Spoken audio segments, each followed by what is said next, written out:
최근 제가 먹는 것에 대해서 굉장히 많이 생각을 하게 됩니다. 먹는 것에 대해서 굉장히 많이 생각을 하게 되고요.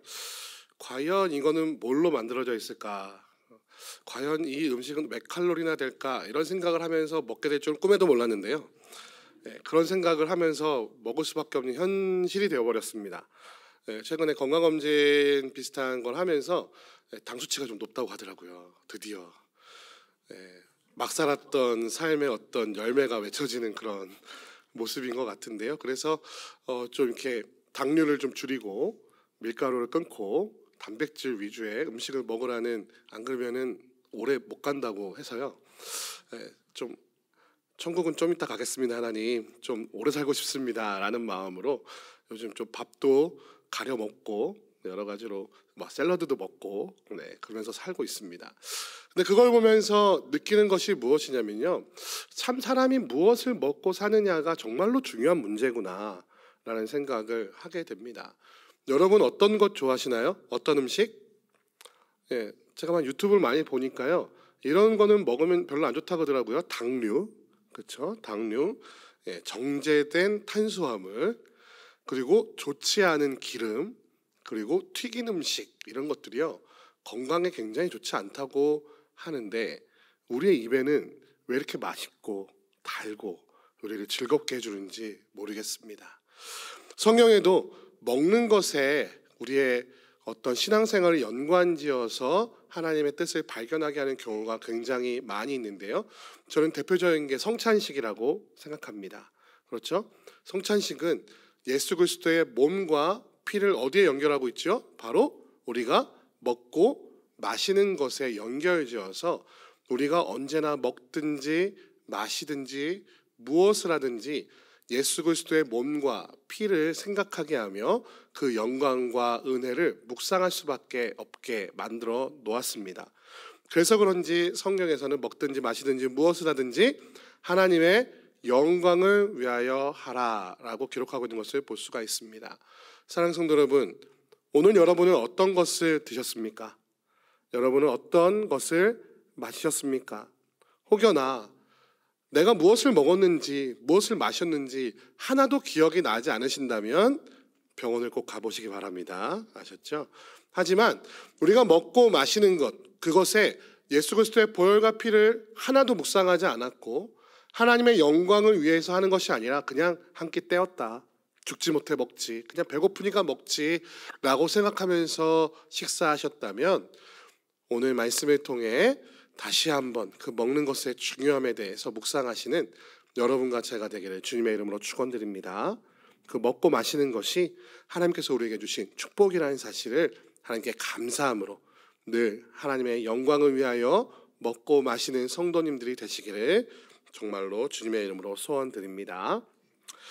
오늘 마태복음 15장 11절은 굉장히 우리에게 도전적인 말을 하고 있습니다. 입으로 들어가는 것이 사람을 더럽게 하는 것이 아니라 입에서 나오는 그것이 사람을 더럽게 한다. 이것은 상식적으로 생각해봐도 우리의 생각과 우리의 상식과는 굉장히 다른 말씀을 예수님께서 우리에게 던지고 계십니다.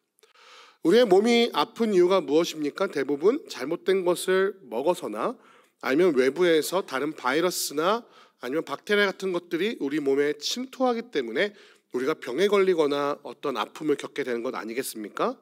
문제를 겪게 되는데요. 그런데 예수님께서는 입으로 들어가는 것이 아니라 오히려 입에서 나오는 것이 우리를 더럽게 한다라는 말씀으로 우리를 당혹하게 합니다.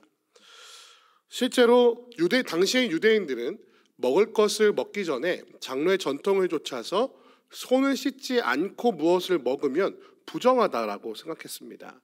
이것은 모세의 율법에 정확하게 나와 있지는 않은 법인데요, 이것은 장로의 어떤 전통이다라고 성경에 기록되어 있는데요, 이것은 어떤 것이냐면 창세기에 있는 제사법에 따르자면 그 물두멍을 가져다 놓고 그 제물을 하나님께 드리기 전에 모든 제사장은 손을 씻어야 한다, 그러니까 말하자면 정결하게 해야 한다라는 의미로 손을 씻게 하였는데요, 그것은 두 가지 의미가 있겠죠. 첫 번째로 거룩하신 하나님 앞에서 너도 거룩하게 되어라라는 종교적 의식을 갖고 있겠고요.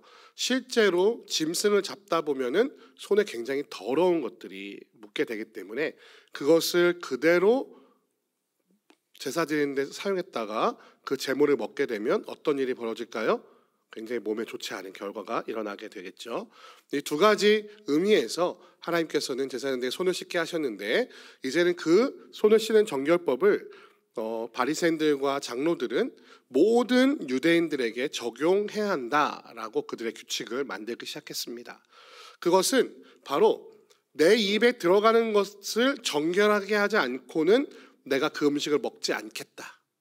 하나님께서 말씀하신 부정한 것들을 가려서 먹어서 내가 하나님의 자녀, 내가 바로 선택받은 민족이라는 그 사실을 깨트리지 않으려고 하는 유대인들의 어떤 그 열심, 하나님 앞에서 여호와께 정결하고자 하는 그 열심을 담아 그들은 손을 씻어, 그들은 부정한 음식 먹지 않죠. 그런데 정결한 음식이라 할지라도 내가 하나님 앞에 정결해지지 않으면 먹지 않겠다라는 의미를 담아 먹기 전에는 무조건 손을 씻는 그런 전통을 만들어 놓았습니다.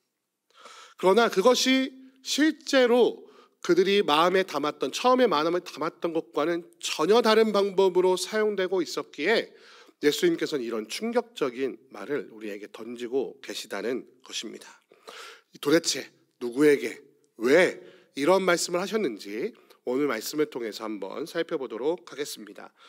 오늘 말씀 11절 앞에 내용들이 좀 담겨져 있는데 좀 길어서 11절만 읽었는데요. 우리 마태복음 15장 1절 말씀 다 같이 한번 읽어보겠습니다. 다 같이 읽겠습니다. 시작. 그때에 바리새인과 서기관들이 예루살렘으로부터 예수께 나와 이르되. 자, 그때에라는 단어를 우리가 주목해 볼 필요가 있는데요. 이때가 언제냐면요, 바로 14장 말씀을 보면은 예수님께서 물 위로 걸으시거나 아니면은 게네사렛에서 병자들을 고치면서 예수님의 이름이 굉장히 유명해지는, 그래서 사람들이 예수님을 바라보면서 메시아가 아니신가 라는 기대를 가질 즈음이었습니다. 말하자면은 백성들의 인기가 조금씩 높아지고 예수님의 이름이 회자되기 시작했던 바로 그때였다는 사실을 우리가 알 수 있죠. 그런데 예루살렘에서로부터 게네사렛 지방에 계셨던 예수님에게 어떠한 사람들이 나와왔습니다. 그 사람들의 이름은 바로 바리새인과 서기관들이었습니다. 바리새인과 서기관들은 어떤 사람들입니까? 바리새인들은 바리새파 사람들로서 누구보다도 하나님의 말씀을 잘 지킨다는 자부심을 가지고 백성들로부터 칭송을 받으며 정치적 영향력을 미치던 사람들이었고요. 서기관들은 성전에서 문서를 담당하는 입장에서 굉장히 종교적으로 굉장히 큰 입지를 가지고 있었던 율법 선생님들이었습니다. 그런 사람들이 왜 중심인 자신들의 일터인 예루살렘을 떠나서 게네사렛이라고 하는 그런 지방까지 예수님을 찾아오게 됐을까요? 그 목적이 바로 예수님께 어떠한 트집을 잡기 위함이었다라는 것을 우리는 잘 알고 있습니다. 그런데 여러 가지 예수님의 가르침에는, 천국 복음을 가르치시는 거에는 트집을 잡을 게 없는 거예요. 그렇죠? 예수님의 가르침을 들으니 다 율법에 맞고 말씀에 맞는 거예요. 그러면 어디에서 트집을 잡아야 될까요? 바로 예수님 주변 사람에게 트집을 잡아야 되겠죠. 오늘날도 우리 정치하는 거 보면요, 그 사람이 너무나 훌륭해서 트집 잡을 게 없으면 누구 트집 잡아요? 가족이나 아내나 주변 사람들 트집을 잡잖아요. 바로 이 사람들이 똑같은 행동을 지금 하고 있었다는 것입니다. 마태복음 15장 2절 읽어보겠습니다. 다 같이 읽습니다. 시작. 당신의 제자들이 어찌하여 장로들의 전통을 범하나이까? 떡 먹을 때에 손을 씻지 아니하나이다. 예수님께는 트집 잡을 게 없다 보니까 주변 사람들을 탐문하기 시작했는데 옳았구나. 제자들이 밥 먹는 모습을 본 겁니다. 염탐하다가. 근데 제자들이 밥을 먹는데 어떻게 했냐면 손을 안 씻고 밥을 먹은 거예요. 여러분, 제자들 혼나야겠죠? 밥 먹기 전에 손 씻으라고 엄마들이 얼마나 많이 말을 하는데, 그렇죠? 네. 근데 그것뿐이 아닙니다. 제자들이 왜 밥 먹을 때 손을 씻지 않았을까요? 지금 본문에는 자세히 기록되어 있지 않지만 지금 예수님과 제자들이 지금 어떤 상황 가운데 있습니까? 바로 여행 중에 있습니다. 그렇죠? 여행 중에 밥을 먹으려고 하는데 물이 없으면 어떻게 되죠? 목말라 죽을 수도 있어요. 근데 그 물을 손을 씻는데 함부로 사용할 수 있을까요? 굉장히 어려울 수 있겠죠. 또 당시의 전통은요, 누군가의 집에 초대를 받으면 그 호스트가 게스트를 이렇게 잘 앉혀놓고 하인을 불러다가 씻을 물을 갖다 주면 이렇게 손을 이렇게 물을 부을 때 이렇게 대고 이렇게 흐르는 물에 이렇게 갖다 대는 거예요. 막 우리처럼 열심히 닦는 게 아니고요, 이렇게 적시고 이렇게 털어내는 겁니다. 그러니까 말하자면 위생적인, 하나님께서 하나님의 백성들을 염려해서 위생을 지키라고 했던 손 씻는 거는 온데간데 없어진 거고요. 의미가 그저 내가 다른 사람들 앞에서 나 손 씻었어요 라는 걸 보여주기 위한 손 씻기였거든요. 그러니 지금 당장 광야를 돌아다니면서 여러 동네를 돌아다니면서 병자를 고치고 또 밤늦게까지 가르치시고 그렇게 피곤하게 길거리를 다니고 있던 제자들이 허겁지겁 많이 밥을 먹을 때 손 씻을 겨를이 있었을까요? 없었을 것으로 추측됩니다. 그런데 예루살렘이라고 하는 도시에서 온 바리새인과 서기관들이 그것을 트집잡기 시작한 겁니다. 예수님, 당신은 하나님의 사람이라고 하면서 어떻게 하나님의 말씀을 전하는 당신이 율법을 지키라고 만들어 놓은 장로들의 전통을 지키지 않을 수 있습니까? 라고 지금 예수님에게 트집을 잡고 있는 것입니다. 말하자면 예수님, 당신은 진짜가 아닙니다 라고 지금 항변하고 있는 것이죠. 그가 가르치는 하나님의 말씀, 그가 전하고는 천국복음, 그가 고치고 병자를 고치고 눈먼 자를 보게 하고 앉은 자를 일으키고 귀신을 내쫓는 것, 이러한 표적들은 살펴보지 아니하고 자신들이 만들어 놓은 그 장로의 유전, 그 율법에도 정확하게 기록되어 있지 않아 장로들이 더 확대 해석해서 사람들에게 내가 이렇게 하나님의 말씀을 잘 지키는 사람이야 라는 의미를 담아 만들어 놓은 그 규칙들을 지키지 않는다고 예수님, 당신은 랍비가 아닙니다, 예수님, 당신은 메시아가 아닙니다 라고 지금 주장하고 싶어하는 것입니다. 이 모습을 바라보면서 예수님은 뭐라고 말씀하십니까? 3절부터 우리 9절 말씀인데요, 우리 한 절씩 교독해 보도록 하겠습니다. 예수님께서 지금 이 바리새인들과 서기관들의 마음의 중심을 아시고 이렇게 지적하고 계십니다. 3절에서 9절 말씀 3절씩 교독하겠습니다. 3절 읽습니다. 대답하여 이르시되 너희는 어찌하여 너희의 전통으로 하나님의 계명을 범하느냐? 하나님이 이르셨으되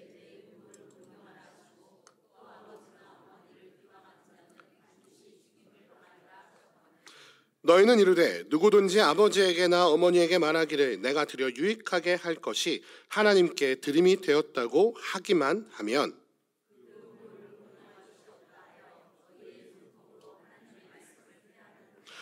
외식하는 자들아, 이사야가 너희에 관하여 잘 예언하였도다. 일렀으되 함께 있습니다. 사람의 계명으로 교훈을 삼아 가르치니 나를 헛되이 경배하는도다 하였느니라 하시고. 아멘. 지금 예수님께서는 이 장로의 유전을 철저히 지키는 자들이 자신들이 만들어 오는 법을 교묘하게 이용하여 하나님께서 명령하신 것들을 얼마나 어기고 있는지에 대해서 지적하고 계십니다. 그들의 전통에는 뭐라고 말하고 있습니까? 아버지에게나 어머니에게 말하게 내가 드려 유익할 것이 나는 이미 하나님께 다 드린 겁니다 라고 말하기만 하면, 말만 하는 거죠. 정말로 하나님께 드린 것입니까? 아니요. 뭐냐면요, 이게 내가 재산이 있어요. 그런데 내가 당연히 부모를 공경하라는 10계명의 가르침을 좇아서 부모를 섬겨야 되지 않겠습니까? 그의 사는 것이나 먹는 것이나 입는 것이나 부모에게 내 재산을 사용해서 부모를 공경해야 돼요. 근데 문제는 이게 아까운 거죠. 아까운 거예요. 자신의 어머니와 아버지가 나의 아기 때부터 나를 얼마나 잘 키워주고 잘 먹여주고 잘 가르쳐서 지금 내가 되었는지는 온데간데 다 까먹고 그 부모님한테 조금 효도하는 거, 조금 물질을 드리는 게 아까운 거예요. 그래서 장로의 유전을, 율법을 해석해놓은 그 책을 막 열심히 연구해주고, 그래 이렇게 하면 할 수 있구나 라고 해서 내 모든 재산을 이렇게 말하는 겁니다. 내 모든 재산은 하나님께 앞으로 드릴 겁니다. 언젠가는. 뭐라고요? 언젠가는. 지금 당장 드린 게 아니에요. 내 마음대로 쓰죠. 그런데 이건 이미 하나님께 드린 게 됐어요. 그래서 내가 이걸로는 부모님을 도와드릴 수가 없네요. 이게 말이 됩니까? 그러나 그들은 이 장로의 전통을 만들어 놓고 그것을 통해 하나님께서 명령하신 바 내 부모를 공경하라 라고 말했던 것을 싹 무시하고 자신들의 유익을 챙기고 있었다는 것입니다. 시체 율법에는 뭐라고 말하고 있습니까? 4절 보니까 하나님이 이르셨으되 내 부모를 공경하라 하시고 또 아버지나 어머니를 비방하는 자는 어떻게 한다? 반드시 죽임을 당하리라 하셨거늘. 이 무슨 얘기예요? 너네 바리새인들 서기관들은 반드시 죽임을 당해야 된 죄인들이다 라고 지금 비난하고 계신 것이죠. 아주 신랄하게 말씀하고 계신 것이에요. 너희는 죽어야만 한 자 아니니? 라고 말씀하고 계신 것이죠. 그러면서 이사야 말씀을 인용하여 이렇게 말씀하십니다. 8절 9절에 이 백성이 입술로는 나를 공경하되 마음은 내게서 멀도다. 어떤 것으로? 사람의 계명으로 교훈을 삼아 가르치니 나를 헛되이 경배하는도다. 사랑하는 성도 여러분, 우리도 이러한 모습이 있지 않습니까? 내가 만들어 놓은 나의 규칙, 내가 만들어 놓은 신앙생활, 내가 만들어 놓은 삶의 지혜를 가지고 다른 사람들의 손가락질하며 그에 해당하지 못하는 사람들을 함부로 정죄하고 판단하며 손가락질하고 있는 모습이 우리 가운데는 있지 않습니까? 우리의 삶 속에서도 그런 일이 많이 일어나지만 사실 교회 공동체 안에서도 이런 일이 많이 일어나는 것을 보게 됩니다. 내가 만들어 놓은 나의 규칙, 내가 익숙한 신앙생활, 그거에서 조금이라도 벗어나면 와, 쟤는 시험 들었나 봐. 와, 쟤는 신앙생활을 제대로 할 줄 모르네. 와, 쟤는 하나님이 정말로 실망하시겠다라고 입술로 판단하고 정죄하며 나는 하나님의 사람이니까 나는 괜찮아라고 스스로 자부하고 계시지는 않느냐는 말입니다. 성경의 가장 어리석은 자가 누구라고 말하고 있습니까? 스스로 의롭다 하는 자는 세상에서 가장 어리석은 자라고 성경은 분명히 우리에게 가르치고 있음을 기억하시는 여러분과 제가 되기를 주님의 이름으로 축원드립니다. 제가 한때 청년 때는요 굉장히 스스로 똑똑하다고 생각했던 적이 있었습니다. 지금 생각하면 굉장히 부끄러운데요, 청년 때는 그래가지고요, 내가 누구보다도 하나님의 말씀을 잘 알고 내가 누구보다도 하나님의 말씀대로 살고 있다고 자부했습니다. 생각했습니다. 그래서 같은 청년부에 있는 그 친구들을 바라보면서 에휴, 쟤는 아직 멀었네 라고 판단하고 정죄했던 시절이 있었는데요, 그때 저의 모습은 뭐였냐면요, 말씀을 듣는 예배 시간마다 말씀이 선포될 때마다 제가 어떻게 생각하셨는지 아십니까? 야, 이건 쟤를 위한 말씀인데, 야, 이건 누가 들어야 되는 말씀인데, 야, 이거야말로 오늘 안 나온 걔가 들었어야 되는데 라고 생각하면서 그 말씀을 요약한 걸 그 친구들한테 막 보냈어요. 오지랖도 넓죠, 그죠? 네. 그런데 제가 점점 신앙생활하고 신학을 하면서 말씀을 연구하고 말씀을 공부하며 설교하면서 느끼는 게 뭐냐면요, 내가 들은 그 말씀은 바로 지금 나에게 주시는 말씀이었다는 사실입니다. 언제나 하나님의 말씀은 다른 누군가를 향해서 아쉽지만 그 자리에 없는 누군가를 위한 말씀이 아니고요, 바로 그 말씀을 그 자리에서 듣고 있는 나를 향하여 성령 하나님께서 말씀하시는 말씀이었다는 것입니다. 그런데 왜 우리는 그 말씀을 가지고 나를 돌아보지 않고 나를 개혁시키지 않고 나를 바꾸지 않고 왜 우리는 늘 다른 사람에게 그 말씀을 적용하고 심판하고 정죄하는데 쓰고 있느냐 말이죠. 하나님의 말씀이 이스라엘 백성들에게 주어졌습니다. 그렇다면 그 말씀을 가지고 이스라엘 백성들은 어떻게 했습니까? 하나님 앞에서 겸비하며 그 하나님의 말씀대로 살아가려고 노력하며 열방 가운데서 제사장 나라가 되어서 그 이방 사람들과 나는 하나님의 사람인 나는 다른 삶을 산다는 것을 보여줘 그들로 부끄럽게 만들어 하나님께로 돌아오게 만드는 삶을 살아야만 했는데, 스스로 선민이라고 자부하면서 나는 남들과 다르다고 말하면서 스스로 하나님의 말씀을 나의 유익과 이익을 위하여 다르게 해석하여 내 맘대로 내 뜻대로 살아가는 그 모습을 바라보시면서 율법을 맡기신 하나님께서 얼마나 통탄하셨을지 우리는 잘 상상해 볼 수가 있습니다. 그런데 그 면에서 또 착각한 게 뭔지 아십니까? 야, 이스라엘 백성들은 왜 이렇게 멍청할까? 라고 생각한다는 것이죠. 사실은 그 이스라엘 백성이 바로 나인 줄도 모르고 말이죠. 사랑하는 성도 여러분, 스스로 의롭다는 어리석은 자가 되지 않으시기를 주님의 이름으로 축원드립니다. 지금 여기 있는 바리새인들과 서기관들은 내가 의롭다는 착각을 가지고 예수님과 제자들을 폄훼하고 지적하려고 하고 있지 않습니까? 나는 장로유전을 다 지키는 사람이야. 남들 앞에서 다 손을 씻고 먹는, 다른 사람들이 누구도 다 인정하는 사람이야. 나는 깨끗한 의인이야. 나는 구원받을 아브라함의 자손이야. 라는 그 자부심을 가지고, 헛된 자부심을 가지고 진짜 메시아인 그들의 생명과 삶을 살리신 예수 그리스도를 배척하고 배격하고 있는 모습을 우리는 발견해야만 한다는 것입니다. 입술로는 날 공경하되 마음은 내게서 멀도다 라는 그 말씀이 바로 지금 신앙생활하는 스스로 의롭다 하고 스스로 구원받을 만하다고 자부하는 우리의 모습이 아닌지 돌아보시는 여러분과 제가 되기를 주님의 이름으로 축원드립니다.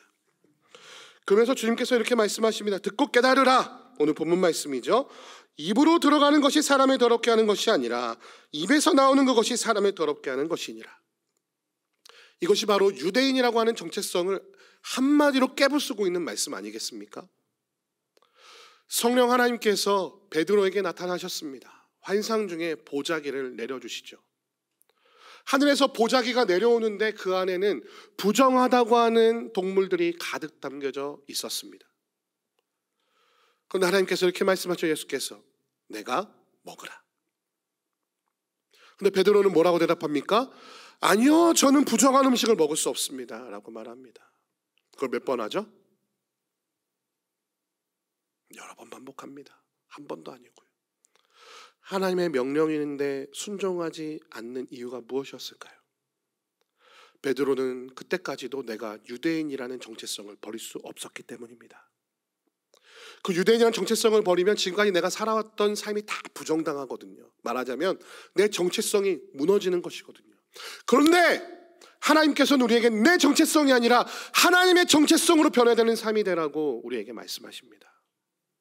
내가 부정하다고 생각했던 것들, 내가 어리석다고 생각했던 것들, 내가 그건 아니야 라고 판단했던 그 모든 것들이 하나님의 계획과 뜻 안에 있다면 우리는 그것을 인정할 수 있어야만 한다는 것입니다. 우리 최근 우리 말씀을 통해서 어떤 것을 보고 있습니까? 그렇게 성령의 역사가 있었음에도 불구하고 오순절 다락방에 있었던 성령의 역사의 가장 첫 번째 증표가 무엇이었습니까?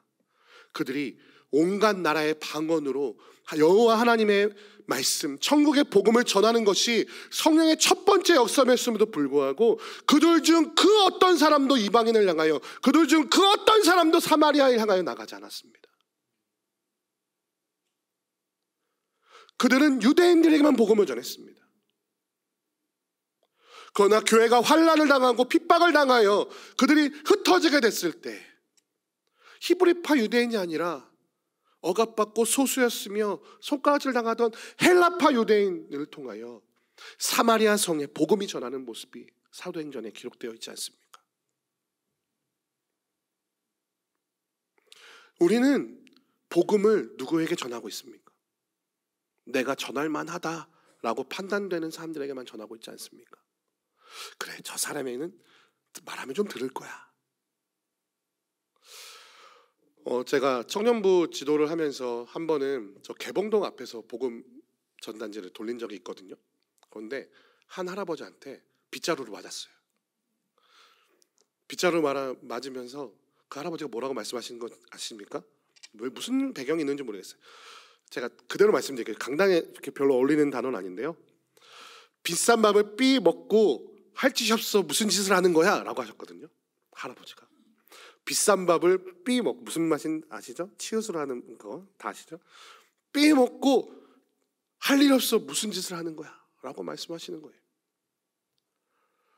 복음을 전할 때 우리는 그런 봉변을 당할 수 있습니다. 거절을 당하기도 하죠. 어떤 사람은 나한테 그런 말 하지 마! 라고 말할 수도 있습니다. 뭐 그렇게 말해주면 좋은 거죠. 욕을 먹을 수도 있어요. 어떤 분들은 가가호호 아파트에서 방문할 때 물벼락도 맞은 적도 있다고 하잖아요. 대부분의 그리스도인들은 그런 거절감 때문에, 그런 거절감을 한번 당하면요 이렇게 말합니다. 아, 나한테는 전도 연사가 없구나. 나는 전도가 아닌가 봐. 나는 교회에서 그냥 찬양대로 열심히 봉사할래. 나는 그냥 교회에서 열심히 봉사할래. 전도는 아닌가 봐 라고 말씀하십니다. 또 어떤 사람을 보면 내가 잘 알지만, 내 가족이지만, 와, 저 사람은 죽어도 구원 못 받을 것 같아. 아니, 구원 못 받아야 돼 라고 생각하고 먼저 판단하고 정죄하여 내가 생각한 의로움의 기준에 합당하지 못하여 저 사람한테는 복음을 전할 수 없어 라고 혹시 생각하고 계시지는 않습니까? 그것을 바라보면서 주님께서는 우리에게 이렇게 말씀하시지 않겠습니까? 이 백성이 입술로는 나를 공경하되 마음은 내게서 멀도다. 그들은 스스로를 의롭다 생각하면서 부정하다고 저희들이 생각하는 그것을 먹어야만 스스로가 부정하여질 것이라고 생각하고 있지만, 사실은 그들의 가슴의 중심에서 나오는 하나님이 아니라 나를 위한 생각들, 하나님의 명령이 아니라 내 상처와 내 경험으로 판단하는 그 부질없는 것들로 인하여 내 입에서 나오는 그 판단과 정죄와 사람을 심판하고 죽이는 그 말들이 너희를 더럽게 한다는 사실을 모르고 있구나 라고 오늘 우리에게 말씀하고 계신지도 모르겠습니다. 사랑하는 성도 여러분, 우리가 먹는 무언가, 우리 밖에 있는 무언가가 나를 죄악에 빠뜨리는 것이 아니고요, 하나님의 말씀을 지키지 않고자 하는 내 마음의 욕망, 하나님보다 더 먼저 생각하는 그 우상들, 내 안에 있는 그것들이 우리를 더럽게 한다는 사실을 기억하시는 여러분과 제가 되기를 주님의 이름으로 축원드립니다. 그런데 정말 감사한 가지는 무엇이냐면 그 더러운 우리를 위하여 예수께서 십자가에 달리셨다는 것입니다. 그 더러운 것들을 배설물처럼 토했다가 먹고 토했다가 먹는 그 더러운 우리들, 그것을 기뻐하고 즐거워하는 우리를 위하여 하나님께서는 그의 외아들을 아낌없이 내어주셨다는 것입니다. 그렇다면 우리가 볼 때 부질없는 자들, 우리가 볼 때 정결하지 않은 그들, 우리가 볼 때 부정한 그들도 하나님께서 얼마나 사랑하실지 우리는 생각할 필요가 있다는 것이죠. 여러분, 우리가 스스로 판단하여 스스로 의롭다 생각하며 스스로 하나님의 자녀가 되었다고 자긍하며 살았던 이 바리새인들과 서기관 같은 자들이 되지 마시고, 오늘 주님께서 말씀하시는 이 음성을 들으시고 깨달으시는 여러분과 제가 되기를 주님의 이름으로 축원드립니다.